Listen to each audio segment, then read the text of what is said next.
So if there's one thing that Nollywood has been struggling with, that's the entire industry, is copyright and plagiarism and all that.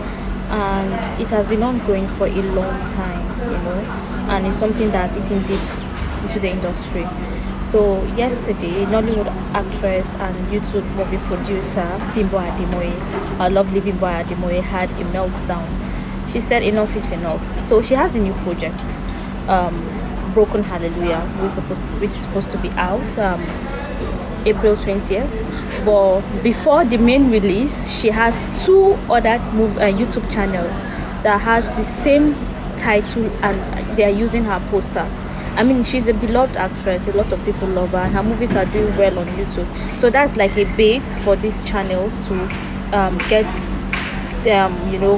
viewers and commenters on their sites. And this is something that has been ongoing for a lot of other movie producers.